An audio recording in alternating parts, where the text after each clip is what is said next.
Ryan, CEO of Clint Marketing, I think is the hat you're wearing today. Yeah. He also has another startup. And Taylor is a fantastic growth hacker.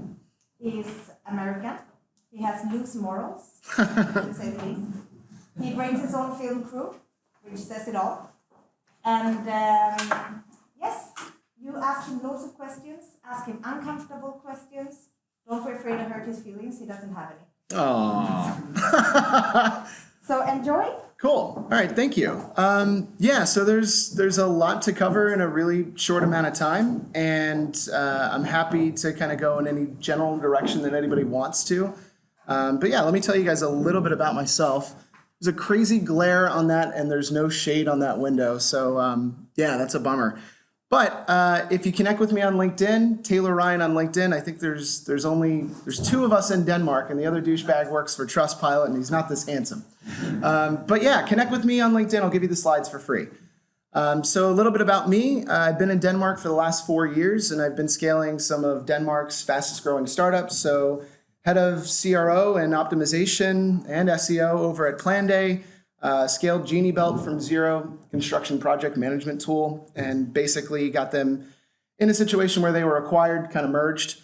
Then went over to Actimo and set up all their marketing automation, and we clashed. So moved over to a company called Valuer.ai and basically built them from zero as well. They won Best New Startup in Denmark from the Nordic Startup Awards in 2018.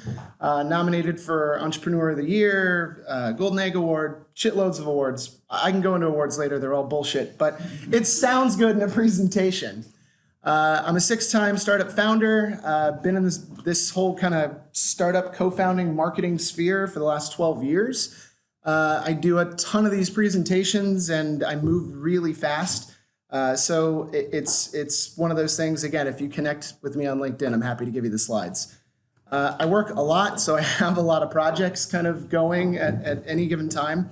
One of the companies is Architecture Quote. We basically are trying to disrupt the architecture industry by automating a lot of the old school processes and providing essentially really cool projects for companies that want to grow very quickly. Clint Marketing is my agency. So when I was fired from my last company, I was like, are you sure? Because I'm going to go out and kill it. So yeah, I've started a company that basically does growth hacking, marketing automation, helps people set up marketing tech stacks, that kind of stuff. Growth Secrets are the events that I throw here at Talent Garden twice a month for free. The last one was on corporate innovation. The next slide, I'll go into a little bit of that. TaylorRyan.io. I mispronounced my own name. That's amazing. TaylorRyan.io is basically like my speaker site. So if you know anybody that's looking for a speaker for anything in the way of a conference, dude, I'm game. It's a ton of fun. I get jazzed up by this stuff, and you'll kind of see why. But people are like, hey, what are your hobbies outside of this? I'm like, none, zero. This is it. So most of the camera people are in the room. Those are the people that join me on Sundays. So I'm here from 11 until about 7:30 every Sunday, and I work by myself on Saturdays. So yeah, I'm really into this shit. So hopefully that comes off and you'll kind of see why. The next 2 events that are coming up is, and these are my Growth Secret events, March 13th is building a growth hacking team, plus the boss you never had. That's you being the boss you never had. The one after that is in May because I have a growth hacking masterclass here. It's a 2-day class and it's the very end of April. Super excited to do that. I've taught 2 of them here and everybody seems to really love them. It's just exhausting. I don't know any other way to do it than just kind of keep people here for 2 full days and just rapid fire at them. And it's this speed for 8 hours a day. So pretty ridiculous, but fun. I've already kind of touched upon Architecture Quote. I'm going to move on from that. Clint Marketing, digital marketing agency, growth hacking, that kind of stuff. Fun fact about me, I was on a reality show about moving to Denmark, the Home and Garden channel. And every time I came on screen, they played really dopey music. So if you want to see me look like a total douche on television, you can Google me or look me up on YouTube. My goal for today is to provide value. I totally get where you guys come from because I assume most of the audience is startups or working on kind of their own projects. I mean, that's my jam. That's why I work 7 days a week. So if there's anything that I can do to bring value to you guys, I'm happy to do it.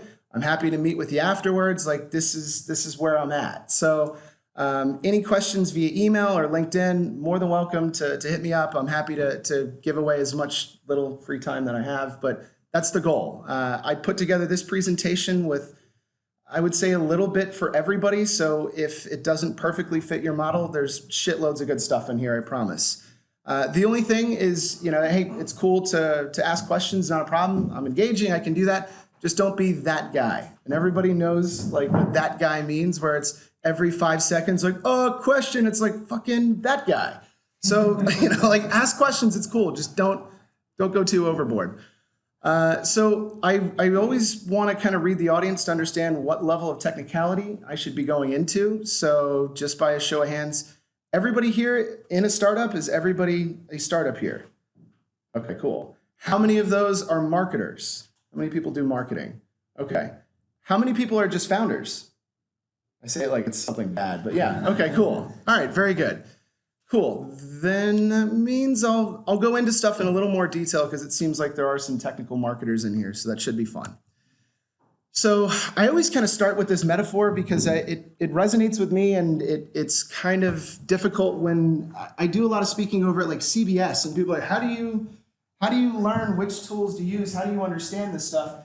And the reality is it's doing the work, which is like the most bummer, terrible answer ever. It's like, how do you get good at something? Putting in time, right? So the analogy is like, let's say your car breaks down, you have to bring it to the shop, and there's 2 mechanics on duty.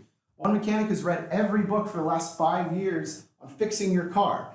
The other one has fixed every component within your vehicle over the last 5 years. They have dirt underneath their fingernails, and they know what they're doing.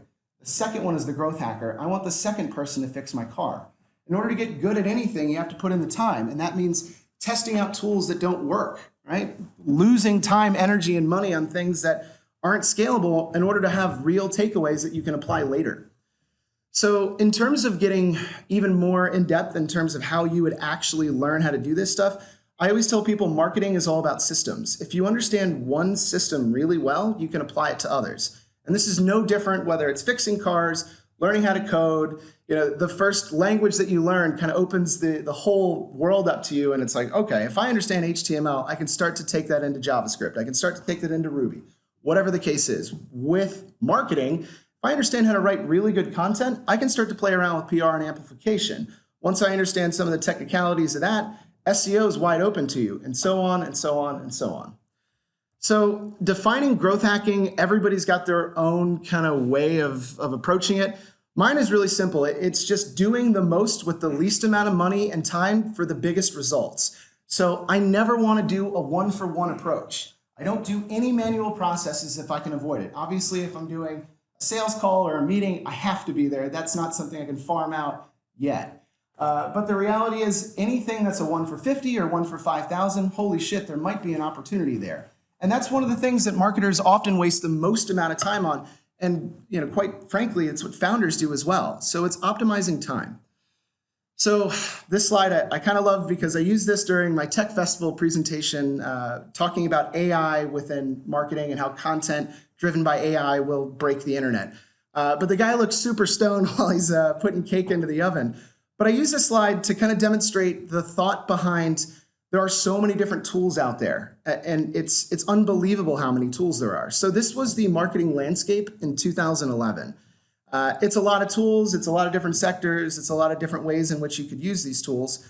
So these are the marketing tools available in 2014, a lot more. And this is what it looks like in 2019, last year. You need a fucking magnifying glass just to see the logos in there. Imagine what it's going to be like in 4 more years. It's going to happen, and it's continuing to happen. You have bundling and unbundling, schisms within each sector and each area of marketing. And the reality is nobody can keep up with this stuff. There's well over 7,000 tools out there that at any given time you could plug in. So think of it like being a chef or cooking. So the concept would be instead of sugar, I'm using stevia. Instead of flour, maybe it's gluten-free flour. Maybe it's bananas instead of strawberries. The idea is that we need to find a way for our business and our budgets to really work with these tools. And there's a lot of stuff out there. So you might as well try it out and see if it works. And the reality is, again, if you understand how to use one tool, it opens up all the other doors for other tools. And understanding that is really some of the hardest parts. So prioritization is often a challenge for most people, and myself no different. It's figuring out what can I do to get the biggest results. And so I often relate it to content. So with most of the startups that I've been involved with, there's always 1 to 2 pieces of content that essentially take the lion's share of traffic for the website.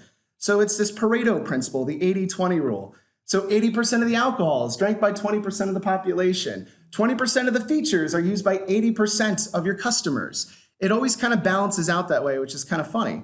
So what are the things that are going to be the biggest indicators or the biggest movements for your company in order for you to get bigger results? Do that shit. The problem is when I often come into companies, whether it's to consult or whether it is to, I don't know, actually work there and be miserable, I find that people focus on vanity metrics.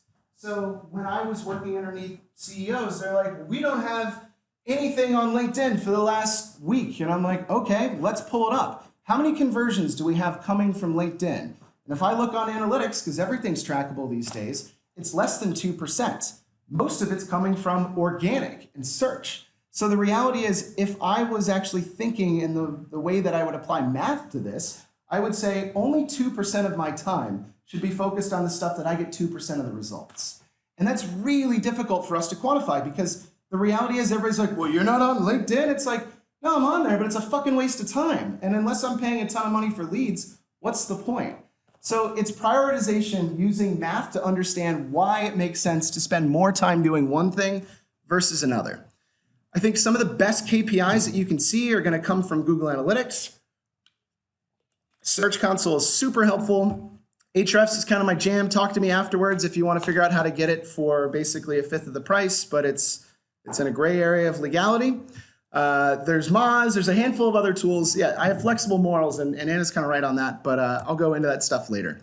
So some really simple foundational hacks that anybody can implement into any company. I'm happy to do that.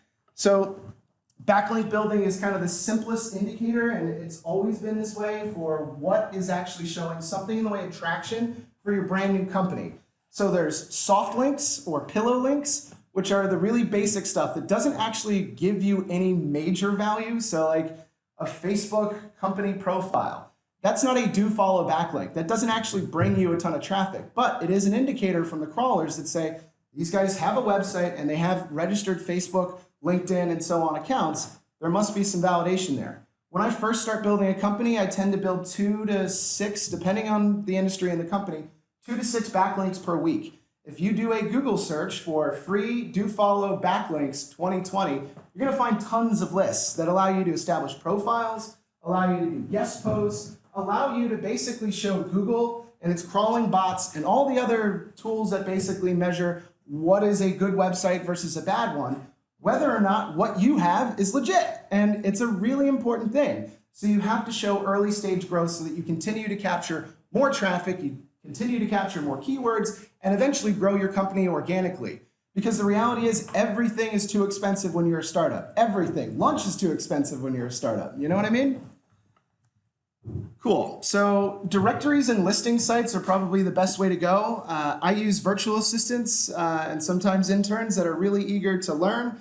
And the reality is it's basically taking chunks. So here's a list of my company name, my email address, the same password that we're going to use on every single website, the company description, some taglines, some screenshots.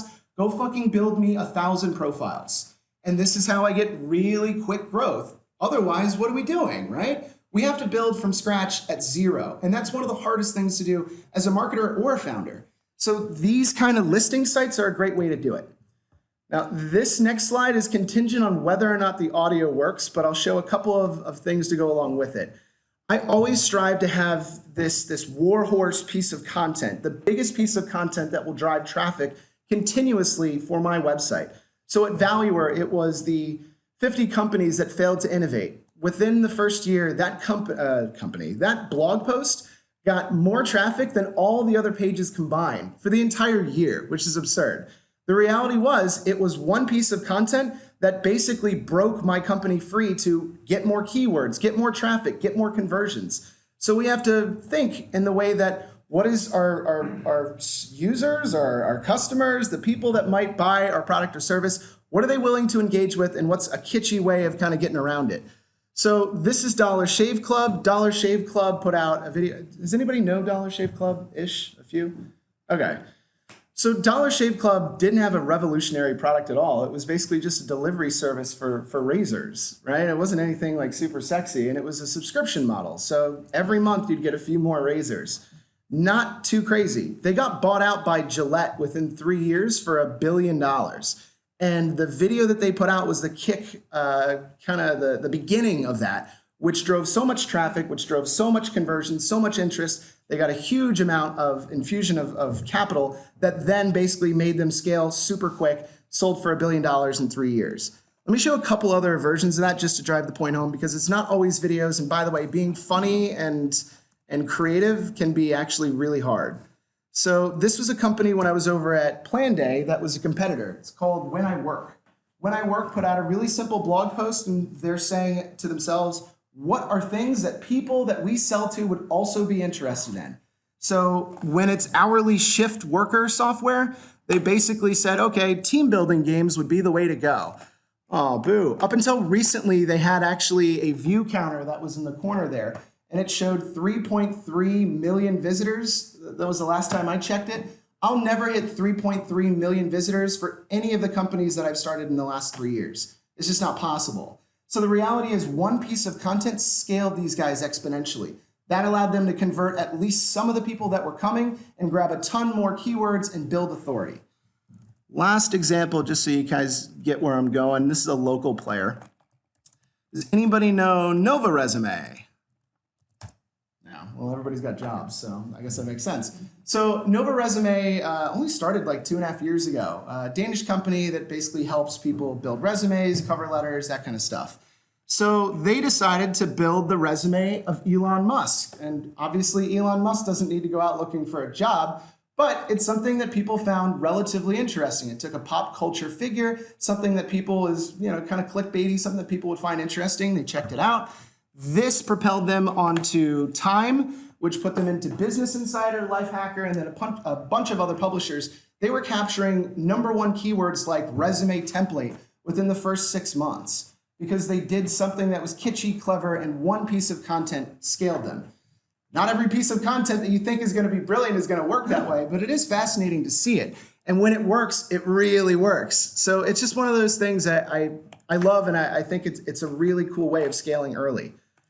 The other techniques that are out there, they vary. And it's funny, so like half the time I explain this to a Danish audience, like people get really uncomfortable, but it fucking works. So this is the skyscraper technique. The skyscraper technique was coined by Brian Dean, a really cool growth hacker. If anybody's looking for really great growth hacks and great articles, Brian Dean, backlinko.com, way to go.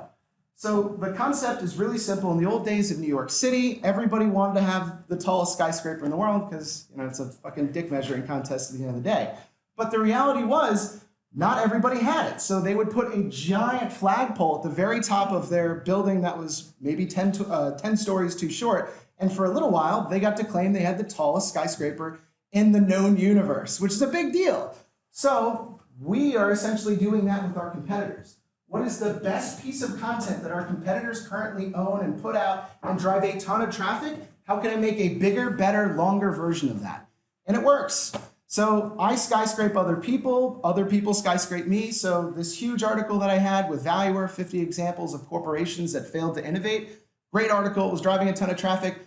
Fucking CB Insights basically puts out 100 companies and products that failed. And I'm like, all these douchebags, and unfortunately, like we saw a lot of our traffic going to them.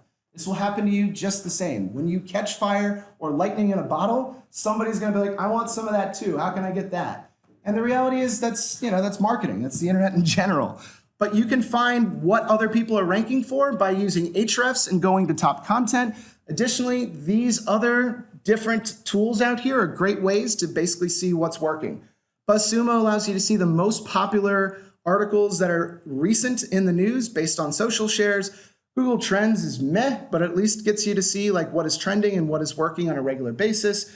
There's Answer the Public is kind of a fun one. It asks questions automatically of your industry. It's different.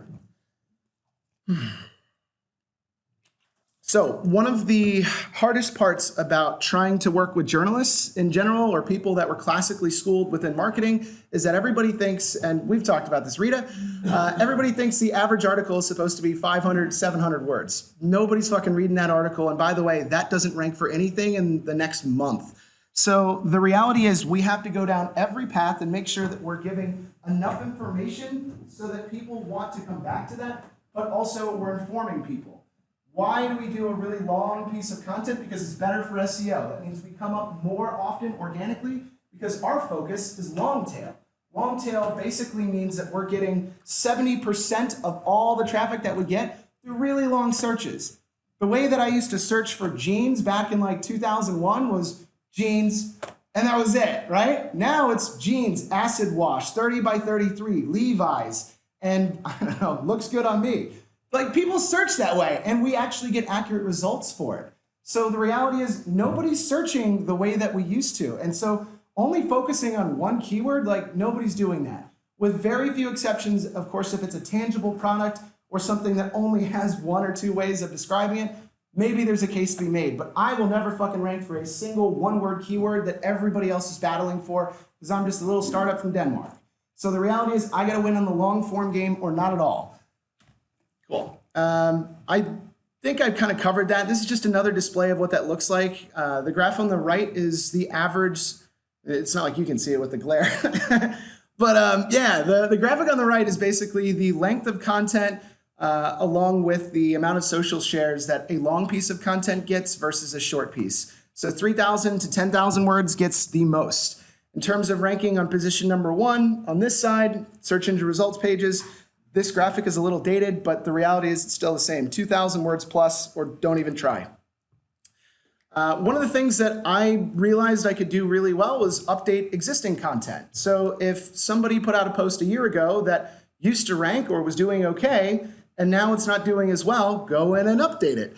So whenever I would lose keywords, and I could see that on Ahrefs or among many other tools like Rank Tracker, I would basically go in and be like, oh, cool, so we lost those 3 keywords. I'm gonna write a couple of sentences with those 3 keywords in. The next week, guess who's ranking number 1 for those spots again? So it's continuing to update old stuff because Google assumes that if you haven't gone in and updated stuff, it's no longer relevant for the visitors or the people that are trying to find what you've written about. Last little thing is super simple, but I think we all kind of lose focus on it. I do this in every company that I've worked at, which is repurposing content. So anytime that I write a really long article, I turn it into an ebook and say, here, you can download it. And people actually put in their email address and download it. It's like the same content is literally on the page that you're on. But okay, I'll take your email address and put you in a marketing funnel so you beg me to stop emailing you. Like, that's cool. But the reality is, like, it totally works. So why not repurpose everything? And it's one of the greatest ways to get more engagement on LinkedIn right now is to basically make slides of every single blog post. And it's super easy. It takes a relatively low-skilled person or somebody that's a virtual assistant on Upwork to kind of figure this out and make these things happen for you. Last little thing is, like, title generators are a ton of fun. And if you have writer's block, and there's no reason you should, but if you get stuck, then putting in keywords or key phrases, it's like the easiest way to do it. So my favorite is SEO Presser. And when I was doing this for Google Success Online, I was engaging the audience. I'm like, somebody give me a product or service that you sell. And somebody goes, t-shirts. And I'm like, all right, fine. So t-shirts. And the first thing that comes up is 5 things nobody told you about t-shirts. And I'm like, what do I not know about t-shirts? You know, like, I wear these things every day. 7 reasons why you're a rookie in t-shirts. I'm like, the fuck? I've been wearing these since a baby. You know, like, it's crazy. And that's an article that I would click on. And if I was selling t-shirts, I have a feeling you'd engage an audience. These are different ways that we get outside of ourselves and use simple tools that allow us to be better as marketers, founders, and people that are trying to convert people. Last little bit is including everything. I wrote a really long post about corporate innovation, basically open versus closed innovation. And I included this graphic or picture of Elon Musk smoking a blunt.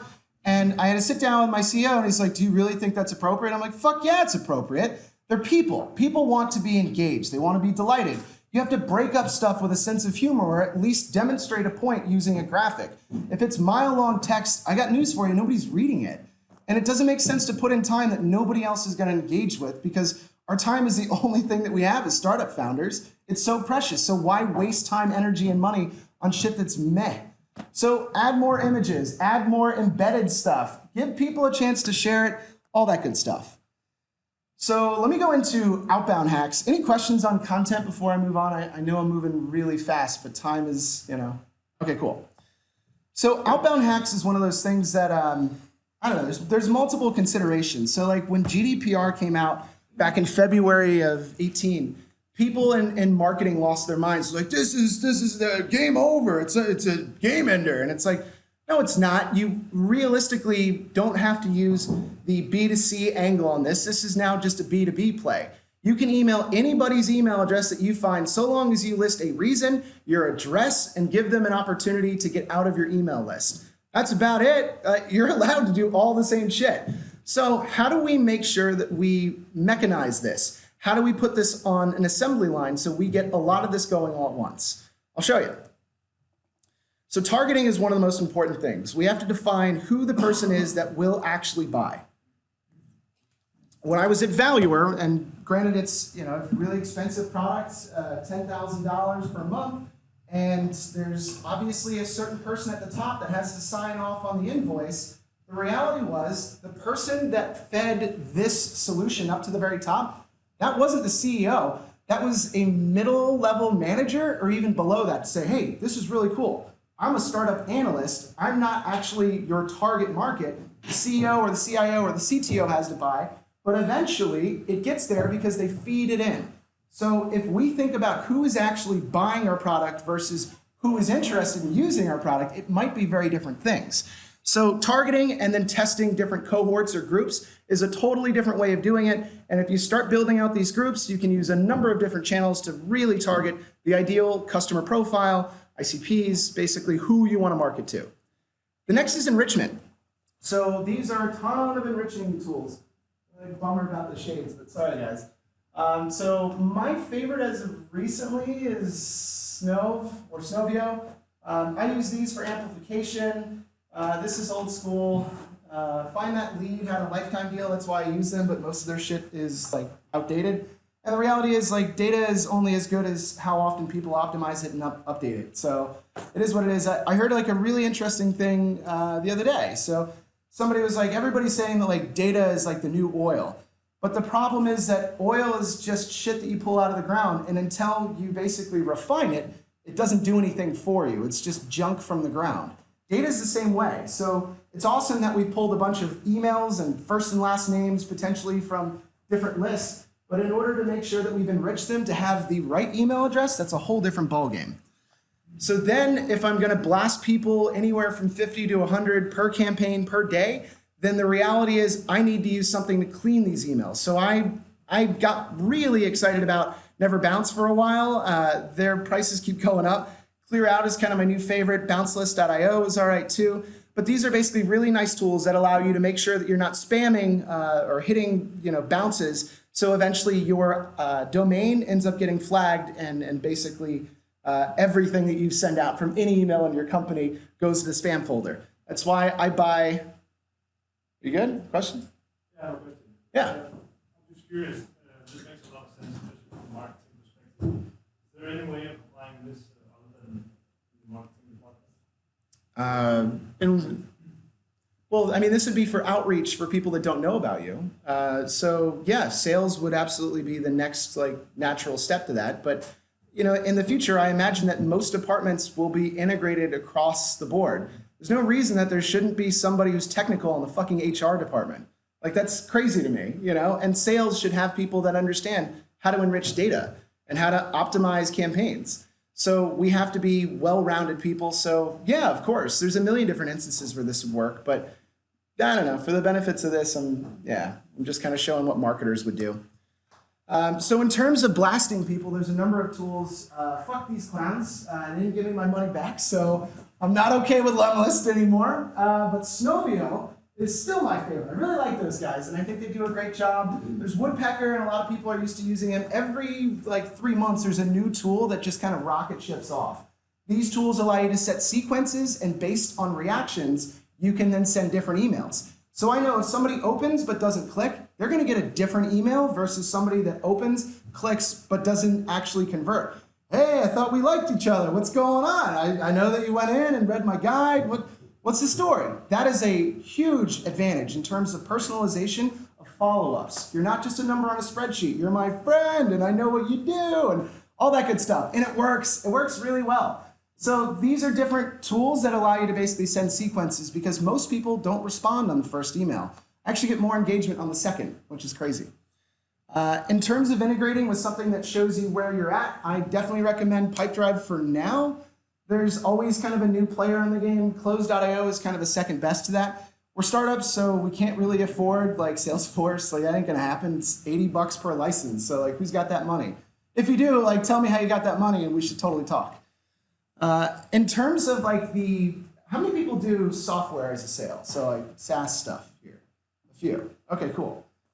This is more ideal for that, but I could make a case for almost any business why it makes sense to have something in the way of a tool that allows you to kind of do more of an inbound follow-up. So if you have a platform, these are the best tools that allow you to say, based on the action that is the North Star metric, if I don't get you, so like when I was over at Genie Belt, construction project management tool, with 100% certainty, I knew that if people didn't upload their existing project, they'd never become a customer.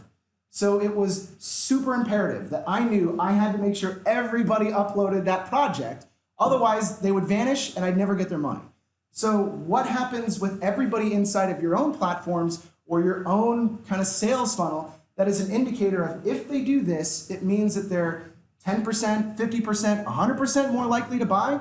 We all have those things, and the way that we measure it is either using Mixpanel, and that's a really grainy logo, or Kissmetrics. These tools have been around forever, and they allow you to identify unique flows that actually have data tied to them. Then we can take that data and say, anybody that didn't create a project via user, drift, customer IO, intercom's way too fucking expensive now, but anybody that didn't create that project gets this email versus this email. And I create completely custom experiences based off the data that I know about the people who got into my system. This is a completely tailored approach to every single user, and they'll love you for it. They'll think that you're great because you're providing a service that matches their expectations and their behaviors. So one of the most important things, we always default to like the laziest part of ourselves, and it sucks. Like, whether it's building a website and trying to put in like the copy for like, what do I write? Like, there's templates for this. And so the reality is, if we're not trying and testing new and different things for the outreach, we're missing the whole game. So trying different things with the subject line is, of course, super important because that's pretty much the initial chance. If you don't catch somebody with that subject line, you're out. But once you're inside of the email, this is where it gets really creative. So this was a merge field over top of an image, and people, it doesn't rotate in the actual email, it just puts in their first name, and it's obviously somebody trying to get a meeting. I can't tell you how successful I was with that because I stopped sending those out because I got too many meetings. The reality is people are like, oh my God, that's so cool. Like, you photoshopped my name, and it's like, no, douchebag, it's a merge field. Like, I did this for 1,000 emails. But people were like, that was so cool. Like, you thought of me. And it's like, I guess. So there's plenty of tools to do that with. And honestly, this is the difference between converting on a really high level and having people go, what is this garbage? When it comes off personalized, you win. And you can do that in a lot of different ways, but one of the things that I see so often, I get this email with the hippo and the guy running from it once every like 2 months. It's a templated email, which is basically, haven't heard from you in a while. Is it 1, you are not interested in the product and want me to leave you alone? 2, you found something else and you might want to talk with me. And 3, you're being chased by a hippo and you want me to call for help. And it's like, yeah. Like, all right, fine. Like, the first time I got that, I was like, that's kind of clever. But like the 10th time I got that, I was like, come on. Like, there's so many great templates out there. Do a Google search. Lemlist actually has a really great blog post on some amazing templates. So I think it would be in anybody's interest to try that out. So how am I doing on time? Does anybody know? I'm just going to keep going until somebody goes, stop. So this is where inbound meets outbound. And I often use this as, yeah.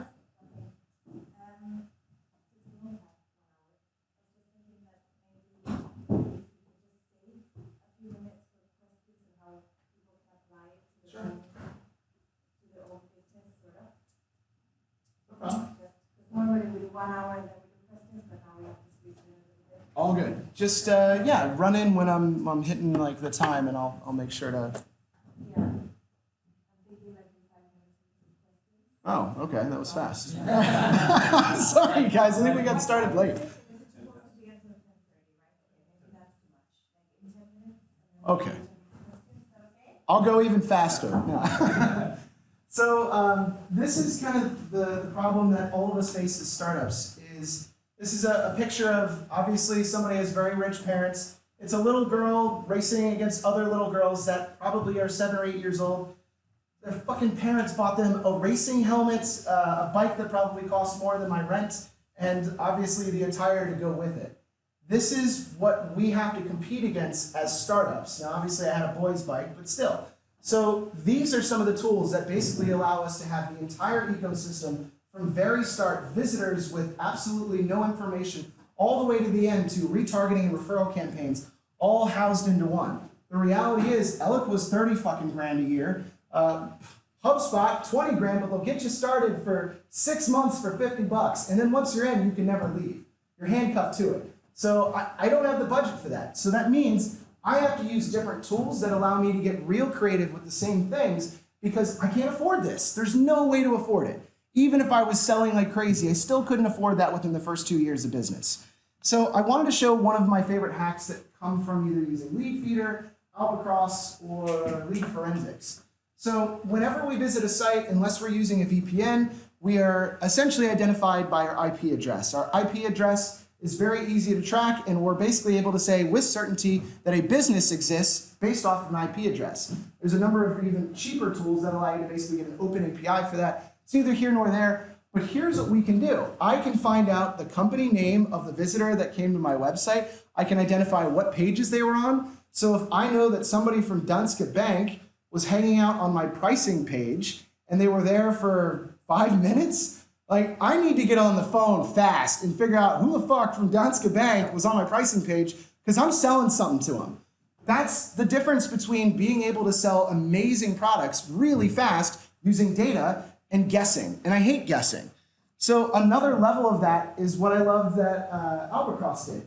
So they use basically Zapier, really simple integration tool, and an email tool to automate any time that I came to their website and be like, hey, saw you stop by again. It's like, that's weird. Okay, cool, what's up?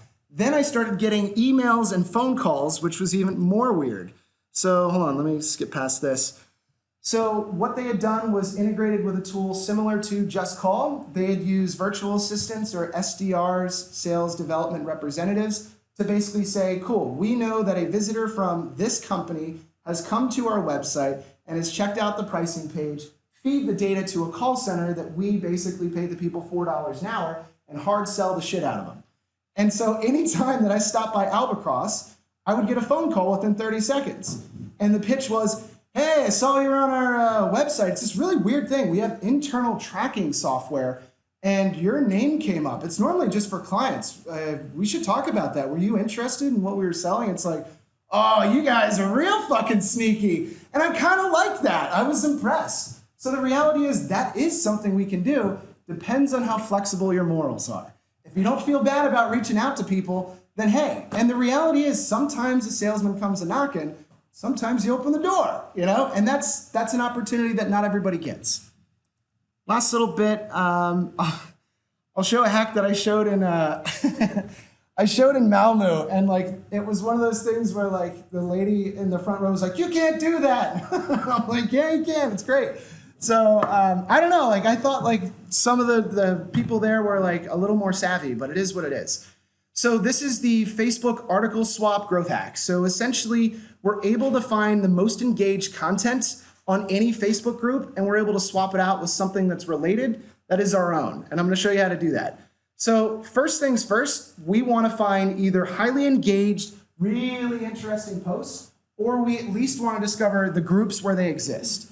So I build giant lists of groups that are inside of my interest. So if I'm selling, I don't know, marketing, then I want to obviously join growth hacking and marketing groups. If you're selling, I don't know, fintech, then I want to join fintech groups. Same kind of idea. Inside of these fintech groups, you can start to scroll and find what is the most popular content. What is the content that is engaged with the most? And the reality is it's every piece of content that has a minimum of 50 likes and 70 comments usually has a call to action. It is a little edgy or controversial. It has a question at the end, and memes do really well. So I know that I can then collect those. So if I collect the image, I collect the short description, and then I write my own description that's slightly different because it's not stealing if I changed it just a little bit, right? So this is where we do a little switcheroo. So I essentially post my own version of this that's related to an article on my blog or related loosely somehow to my product or my service, but not entirely. And it sits there and I wait for it to get engaged. And if it hits that kind of magical mark, let's see, that magical mark of like 50 to 100 engagements. So like if I can get 75 comments on it, I know it's ready for swapping. So the reality is I swap in a post that is totally unrelated or mostly unrelated to the original meme or post that I put in there. And it's a link to my website or it's a link to my pricing page. And now it has a ton of comments in it. I bump it a few times by commenting on other people's stuff. And that's where all the good traffic comes from. So what does this look like when it comes to analytics? So when you launch a website and you get no traffic, then you essentially do this Facebook hack. You get a shitload of free traffic. What does that look like in the long run? The long run looks pretty crazy. So after the free Facebook traffic hit, and you can see the bumps here, we still had organic traffic coming through even months later because we somehow managed to show something in the way of an indicator to Google that there was something related to groups inside of social media that caused a higher rate of scaling within the keywords that were relative to that group. Social media and Google search engine results pages weren't supposed to work that way. They're not supposed to talk to each other, and now Google's obviously using this as an indicator. They're using the activity in groups and the posts that get engaged the most as an indicator of basic, relative interest. It's the psychology principle of social proof. If you're walking down the main street of any new city that you've been to and you see a restaurant on the left and it's empty and a restaurant on the right and it's filled with people, you naturally assume the restaurant on the right is better because there's more people there. It is an indicator. It's called social proof. So it doesn't mean the food over there is poison. It just means because more people are there, it's good. So it works the same way for Google and for all the different social media websites. Last little thing, if you're going to boost, don't give me your money instead. I'll take it. Boosting hasn't worked since it got started. It's a joke. So the reality is you're boosting to people that aren't engaged and aren't going to be engaged. Instead, custom audience targeting is where it's at. Does anybody here run campaigns on Facebook at all? Okay, cool. All right. Like, it would be weird if it's like, I'm a farmer. So yeah, creating custom audiences to then basically target using the individual post itself as a piece of content to drive traffic to is the difference between being able to basically say, I want to target people who have already engaged on my page. I want to target people that have been to my pricing page. You can do that with Facebook's tracking pixel, custom audiences, and then basically making sure that they see this. That's the whole game, right? Why would I want to boost to just a group of people that are loosely interested in a group or a keyword? It's a waste of money and time. And that's how most people deplete their budgets. So when I did this over in Malmo, it was for a social media conference. And people were like, I don't know any other way to boost. And I'm like, oh, fuck. Like, are you serious? And that's where people were spending 20% of their budget just on boosting stuff that they've already put out organically. So if you had to do it, you would go to basically manage ads, and then you would create an ad set, and then inside of that, you select the post that you want to boost, and it's not boosting anymore. It's basically pushing out as an original campaign. I don't know. I think I'm out of time because it's, I don't know. I always over prepare for these things. So that's slide 60 of, I think I brought 80. Yeah. Sorry, guys. I ran out of time. But if nobody has questions, then I can do other things. I don't know. What kind of questions do you guys have? Was it too much too quickly? I'm really interested in the do that. Sure. We actually have some extra time. It's okay. Oh. We're just gonna make the break shorter. I'll do the simple LinkedIn hack, and then I'll go into more of the complexities. So there's a number of like really interesting things that have happened with LinkedIn. LinkedIn is pretty much the only platform that bars people from messing around with its API. Like you have to go through so many different permissions just to get access to essentially their data, because everybody was fucking around with it and screwing up LinkedIn. So enter Lempod. Lempod is a really nice tool that takes advantage of one of the fallacies within every social media platform, which is time. So when you post something, you build pods of people that automatically, without them having to do anything, they automatically like and they automatically comment based on the comments that you've inserted. So you'll get, within the first hour, which is the most important period of time whenever you post on LinkedIn, you'll get 50 likes and 50 comments. And it's like, woo, you know, amazing. But it's an audience that are basically kind of exchanging this one for one. So I'm in one with a bunch of other growth hackers. So when I post something, they all automatically post. And I don't have to ask anybody, it automatically happens. It's Lempod, and it's a really great tool. And there's other tools that have come out that are relatively similar. I didn't include them on this slide, but yeah, it basically staggers the liking by kind of a rotational number of minutes or seconds. So LinkedIn can't decide if this is real engagement or fake and automated. So that's a really great tool, and anybody that wants to check it out, I think it's worth looking at. Ah, there it is. Social horsepower, no, it's Alcapod, like Al Capone.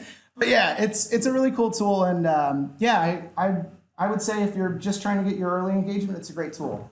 I really came into my own with Phantom Buster and Text AU. They allow you to say, okay, what are the most popular posts that have existed on my competitor's social media? Specifically, LinkedIn is kind of where I like to use this. So I can essentially create custom audiences to target for anybody that's liked my competitor's posts, statuses, or whatever. So if you liked your comment, I'm scraping your unique ID or your URL on LinkedIn, enriching the data and either doing email campaigns or keeping it as is and doing custom audiences. Which means if you like these guys, you're gonna fucking love me. And it's a really cool way of basically taking somebody else's audience and making them yours. And it's not that expensive. It takes a little bit to set up, but it's not bad. The other kind of new player on the block is Text AU, and they're not bad either. It's pretty cool. There's a ton of tools for basically enriching data on LinkedIn. Again, I would say Snovio is probably one of the better ones. I've been a fan of LinkedIn Prospector for a while, but you have to be careful. I wouldn't go above 30 to 50 profiles because LinkedIn is wised up to this. And I'll go into why that is in a minute. This was like one of the most frustrating things in the world. So like I post a lot on LinkedIn because that's where my target audience is. And I was biking to work one day and I'm like, fuck it, I'll record my biking to work. So it's like a minute and a half of me biking to work. I got 39,616 views, 622 likes, 42 comments, and it's me biking to work. I'm like, what the fuck? The hours of time that I spent like writing really thoughtful statuses and articles, nothing but like me biking to work, so you never know where it comes from. That's why you have to test everything, which is the most frustrating thing in the world, because if it was just obvious, everybody would do it. I think the last thing that I was going to talk about was, yeah, the extreme hack. Do I have 5 minutes, Anna? Okay, cool. So this is an extreme outbound hack, and like anything else, it lasts for like such a short period of time. So like there's always going to be like these flashes in the pan where it's like a new tool that allows you to do all this shit really quick, and then somebody cuts it off. Or Google says, yeah, we're updating our algorithm, and now anybody who did that is screwed. So it's the way that growth hacking is. It's an arms race. It always will be. So this was a really cool hack that I used in a couple of different companies, and it's getting more and more challenging, but I'll move quickly. And again, I'll give you the slides if you connect with me on LinkedIn. Unless you're running an agency, then we're fucking competition. That ain't gonna happen. But yeah, so the idea is really simple. I want to engage with a huge audience on LinkedIn, and I don't want to have to pay for in-mails. So how else do I do this? And I want to reach them on a grand scale. So first, I'm going to get a dedicated IP address so that no matter what, LinkedIn thinks that I'm way over there, even though I'm right here. That way, my personal LinkedIn account isn't banned. One of these other fake LinkedIn accounts that I own is. I'm going to make sure that I add in work experiences that seem genuine, so I fool anybody that's actually checking up on me, and also It looks to the people that I'm connecting with or viewing like I'm a real person. I sync contacts to an old email address to add in, and I tried this one, so yeah, it is what it is. But yeah, I sync contacts to basically add in a little more validation so I have more connections. And then I upgrade to Sales Navigator. This is all the stuff that we have to do ahead of time. I'll add linked helper in order to scrape audiences. And here is kind of the big caveat of why this is somewhat dangerous and why you shouldn't do this with your own account. So LinkedIn has been banning or blacklisting accounts, and it's because of the plugin. So they can identify I can't remember what it's called, but it's basically a unique field within Chrome that says this person is using an extension and they're visiting a lot of pages very quickly, ban their entire LinkedIn account. And if you're like me, I use it a lot, so I have to create a bunch of fake accounts and make sure that I get those banned instead. And it works pretty well. Buyaccs.com is generally the place that I've been going for a while. I've had some trouble with them more recently, but it is what it is. So here's how we run it really fast. And again, if I'm too far over your heads, I'm sorry. The goal of this, just so you know, is I want to scrape anybody on LinkedIn that I want, that I've searched for, that is within a certain audience, that is in a certain location, that has a certain job title. That's really valuable information. So I set up my cohorts, so who I'm targeting. I've set up the size of the company and the location, and I have unlimited profile views for LinkedIn Navigator for $80 a month. So you didn't see it on the last one. So basically with linked helper at the very bottom, I'm basically able to hit the list button, and it basically goes through viewing profiles and scraping as it goes, which means I'm taking first name, last name, company, job title, and hopefully if an email address exists on there, great. Moving on, so then I want to enrich the data. So I want to make sure that with linked helper's URL, I can swap that out with the actual URL. The next tool that I would use would be linked prospector to allow me to essentially skip that step. I feel like I'm losing half the audience, but I'm going to keep going anyways. I'm sorry, guys. Okay, so then the next tool is basically yes, exactly. Using Phantom Buster, I'm able to swap out the old and the new profiles, and I'm able to say with certainty that this is the right profile to target. Starting from right there, I can create custom audiences. So I can create all the custom audiences for every CTO in Copenhagen or in Denmark or in, I don't know, Yugoslavia. No, it doesn't exist anymore. Germany. But yeah, I could do basically a custom audience based off of just this alone and target people on LinkedIn on that. If I wanted to go a step further, then I would enrich. I would use Snovio. Snovio allows me to take the profile and get the email address, the company email address of those people. So I upload the CSV file. It has all of the LinkedIn profiles, and it basically says, this is the known email address for this person at a company. Fantastic. So the next step is I want to download and make sure that I run it through that email checker. Remember when I was talking about making sure that we don't hit too many bounces? The email checker allows me to clear out the bullshit and make sure that I'm not getting flagged as a sketchy domain. All right, so I've cleared all those out. I download that again. I go back into Snove, and now I want to set up an email drip campaign. The email drip campaign basically allows me to set triggers. The trigger could be, did they open the email? Did they open the email and click? This allows me to create really complex funnels.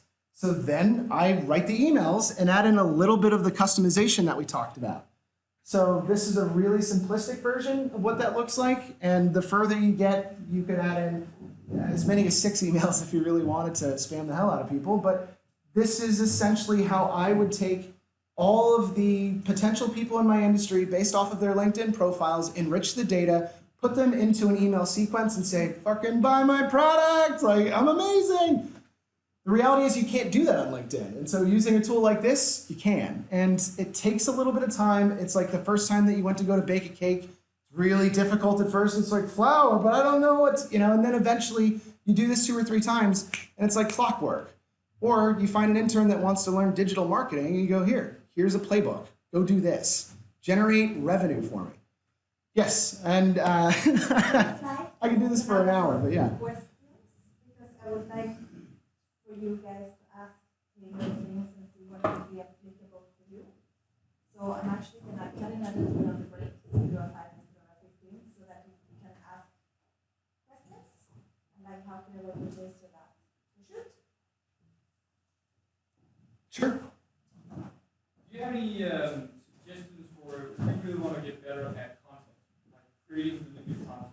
Because I think that's really a basic foundation for when you're sitting out. Like, where's a good place to go and figure out like how to fast get better at creating content? Well, I think a lot of people get better with time, and knowing what better or good looks like is the first step. So I think most marketers kind of start out with like Neil Patel and then graduate on to like Brian Dean and Backlinko. But it's also the patience and understanding of the person creating the content. I know their first blog post isn't going to be as good as their fifth, isn't going to be as good as their 100th. So it's understanding and also making sure that they're continuing to evolve.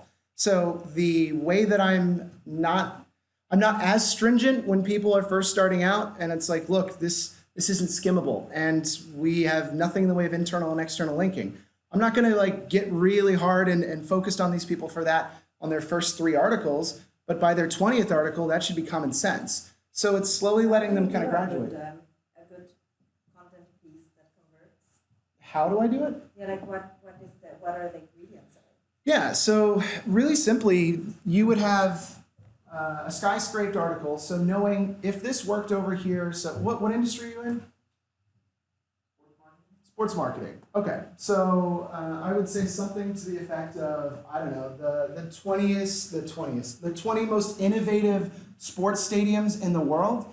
And I would basically break apart each sports stadium and talk about information that I know about. So when it was built, where it's located, tons of pictures, do internal linking to other articles that are somewhat relevant to that, also linking to the other ones that are outside from reputable sources. So an article on Forbes about how this stadium is state-of-the-art and the tools that they use on there. And this one uses IoT, and this one has a new ticketing service that allows nobody to have to get off their ass in order to get popcorn. And why is that important?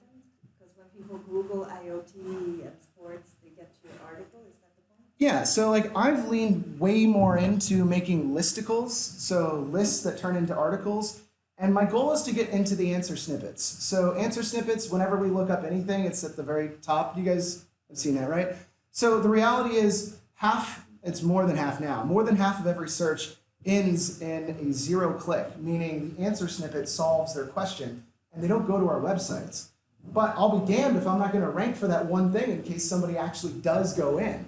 So the answer snippets need to be relatively kind of chunky and short. That's why site schemas are this whole thing. So breaking things up by different kind of areas and saying this stadium and what it's about and the different fancy tools and a few bullet points will rank significantly better than a mile-long article that has, I'm sure it has tons of information, but nobody's reading it. So it's just a different way to do it, and the more that you plug into other places, other companies, like you start to kind of recognize tactics. So I can see when somebody's amplifying a piece of content versus not. Every article that we write, we reach out to 100 people that have written a similar article and also anybody that's been mentioned. You say, hey, have you been mentioned? Fucking love your articles and stuff. We actually mentioned you. You're really good. It's great. It'd be awesome if you link to us too, because my goal is to build authority. Yeah. And how long should it be? So yeah, we talked about that a little earlier. So I honestly do like 3,000 words plus minimum. Like it's got to be worth like skimming. And this is unrelated, so it's a different question. But yeah, so we're a very early stage startup, and we don't have a marketing strategy at this point. What's the clever way to start? I would hire a company called Clint Marketing. It's very clever. Yeah, I mean, so in terms of the first few slides, I think the foundational stuff is really important. The pillow links or soft links of profiles that exist that show that, hey, this is a real site, and trying to go niche or local specific. What is the industry or type of company? It's personal training. Okay. So with personal training, you want to go hyper local and get listed on other local websites because Google is always showing more local results.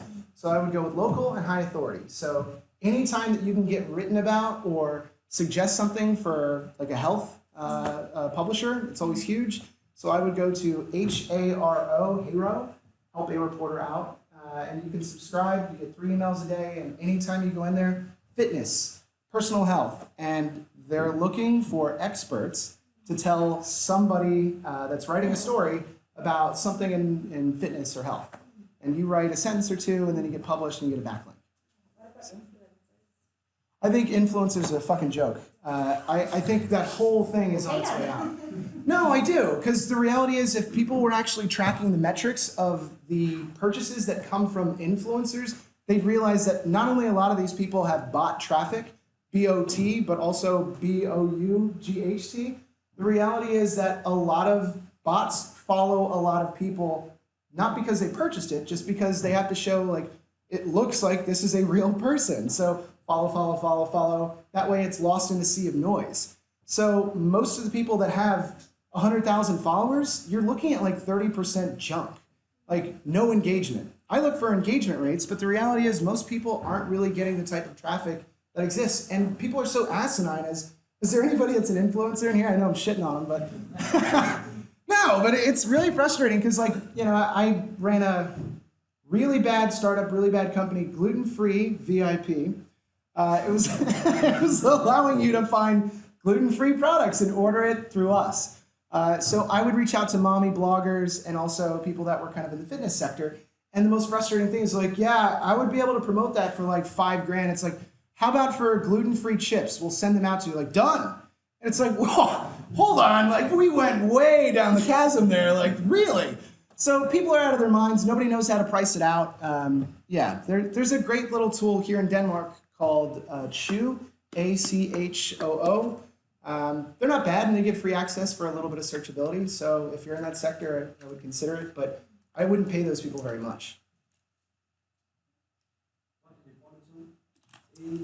Get Achoo, G-E-T-A-C-H-O-O.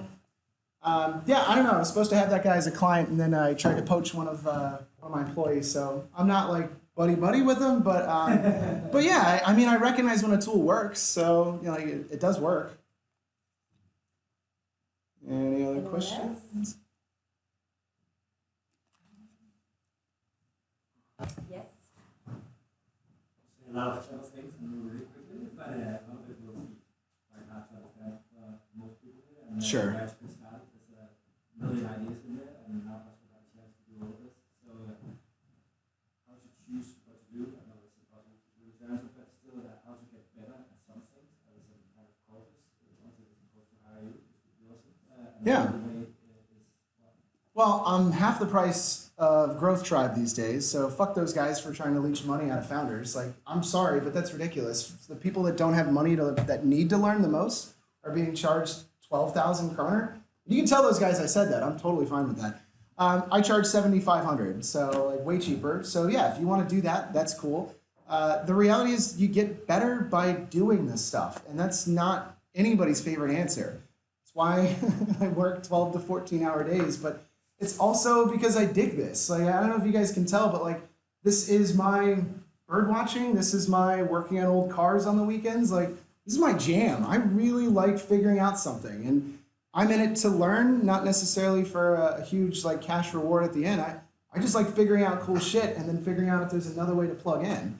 So if there's an element of any of this, whether it's design, whether it's user experience, I don't know, whether it's customer acquisition, like find something that you're like, oh, that gave me a little boost of adrenaline. That was a little jazz right there. How do I mimic that again and focus on that? You know, I can tell you, you know, from experience that I did a ton of SEM, search engine marketing, building ads, and I know that's not my favorite thing, but that's what people want to pay money for. So the reality is, yeah, find something you enjoy, I guess, and do more of it. I'm sorry, like if we're all running startups in here, like your day doesn't stop at 5 o'clock. 37-hour work weeks do not exist for us, and I think most people know that. I know it's not very, you know, Danish, but fucking hey, like how else are we gonna rise above? Just to quantify that, so 7,500 for what? 2 days, and basically I go through, I don't know, I go through 320 slides, everything from the kind of rudimentary beginning hacks on generating your earliest traffic to data enrichment to, I don't know, landing page design. What about hands-on implementation? Well, so I think hands-on stuff takes place outside of the classroom. I don't think you should come here to work. I could see where there's an incentive for people to take existing projects and try to build them there, but in terms of just setting up your first email automation, it's going to take 4 to 6 hours. Like, do you really want to spend $7,500 to sit and do that with me? I don't think that makes sense. So my focus is to give people as many tools and solutions as possible and say, now you at least have the playing field, you have the flashlight, go explore, and see if you can at least find something that works for you. But being aware is half the battle. The other half is doing the work. It's executing. So yeah, I mean, I don't know. It's a tough answer. Can I have one last question? Because we did start with a blog and stuff, and we actually had some kind of traction that we ranked really high on Google and stuff, but we didn't see conversion on that on like opt-ins and emails and stuff like that. Would you say then it was because it was kind of like also it was just like by chance that this one thing was just like, I don't know, stretching with resistance, and I was like, whoa, way up? That you think that it's the wrong audience, or that you don't really have that conversion opting Yeah. in? I know where you're going. So there's 4 different types of kind of searches that are out there. There's informational, there's direct. So informational is, what is the capital of Denmark? And we don't need to click on anything for that. You have it in the answer snippet. Then you have navigational, so contact page of Twitter, whatever. Then the last 2 are the interesting ones, and that's what we need to build content around, or at least build content that then we push people to our conversion or money pages. So one is transactional, which is probably the best one, and it's pricing for what do you sell, whatever the product is, The other one is basically commercial, and it's some like Star Wars posters. I might not be ready to buy, but why the fuck am I looking up Star Wars posters unless I'm thinking about it? So there's a different way of looking at the content that you should create. It should be intent based on those last 2, commercial and transactional. Inform people and give them a route in which they can take. And there might not be enough CTAs in there. There might not be an exit pop-up where you can actually grab people. Or maybe it's just a really entertaining piece of content that helps you to boost site authority. So the next article that you crush it, that is amazing for your audience and gets them ready to buy, maybe it's good for that. It's still traffic. All right, Anna's gonna kill me if I keep going, but connect with me on LinkedIn. I'm always looking. I'm not Danish, so it's really hard for me to get Danish clients. So if you know anybody that's looking to boost some serious growth, I dig this stuff. I'm happy to sit with people, but I'm also really looking for clients as well. So feel free to connect with me. I work just 1 floor up, so yeah, I'm around. But I think that's it for me. So thanks, guys. Thank you so much,